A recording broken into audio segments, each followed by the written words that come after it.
ભુજના ભગવતીધામ ખાતે ચૈત્રી નવરાત્રિની ધામધૂમપૂર્વક ઉજવણી કરવામાં આવી હતી।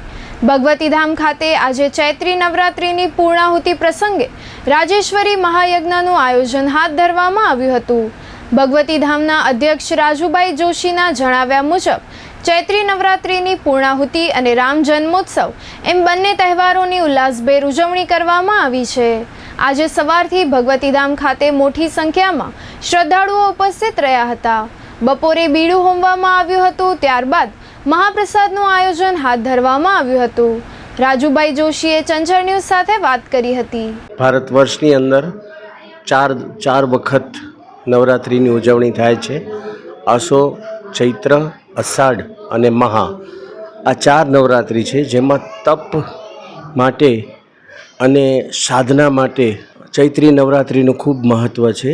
આજે ભગવતીધામ ખાતે માં આશાપુરાના સાનિધ્યમાં ચૈત્રી નવરાત્રિની પૂર્ણાહુતિ રૂપે આજે યજ્ઞનું આયોજન છે, જેમાં રાજેશ્વરી મહાયજ્ઞનું આયોજન છે અને માતાજીને 9 દિવસના ઉપવાસ છોડાવી અને આજે અનાજનો થાળ ધરાવી અને આરતી તથા પૂજા અને યજ્ઞની પૂર્ણાહુતિનો કાર્યક્રમ છે।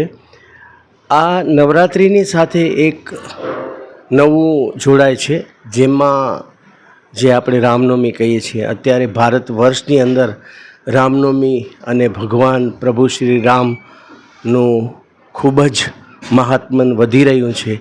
એની વચ્ચે આજે રામના જન્મદિવસની તિથિ એટલે રામનવમી તરીકે ઉજવવામાં આવે છે। આમ તહેવાર સાથે તહેવાર જોડાઈ અને ચૈત્રી નવરાત્રિ અને રામનવમીનું એક સાથે મહત્ત્વ જણાવવામાં આવ્યું છે। સનાતન શાસ્ત્રની અંદર ચૈત્રી નવરાત્રિ 9 દિવસ મા ચામુંડાએ સાધુ શિખંડા ચંડમુંડ આવા દૈત્યોને સહાર્યા। એ 8 દિવસ અનાજ પાણી વગર દિવસ અને રાત મનુષ્યની સુખાકારી માટે મા ભગવતીએ દૈત્યો સાથે યુદ્ધ કર્યું હતું। આ યુદ્ધની પૂર્ણાહુતિ રૂપે જ્યારે માતાજી શાંત થયા ત્યારે એમણે રાત્રે 11 વાગે માત્ર એક દાણો ગુગરીનો ખાધો છે, પણ માતાજીની ઉપાસના કરતા દરેક ભક્તગણ અને એમના શિષ્યો, એમના ભક્તો અને ઉપાસકો આજે આ યજ્ઞ દ્વારા પૂર્ણાહુતિ કરી અને પોતાના વ્રત સાધના જે શક્તિ ઉત્પન્ન કરવા માટે, જે તાંત્રિક નહીં તાંત્રોક્ત આસુરી શક્તિનો અસુરી શક્તિ ઉપર વિજય મેળવવા માટે જે સાધના કરે છે અને જે મનુષ્ય માટે ઉપયોગી છે, એનું આજે રામનવમીના દિવસે ભગવાન શ્રી રામની જન્મ જયંતિ સાથે આ પર્વ જોડાઈ અને બે મહાપર્વની સાથે ઉજવણી થઈ રહી છે।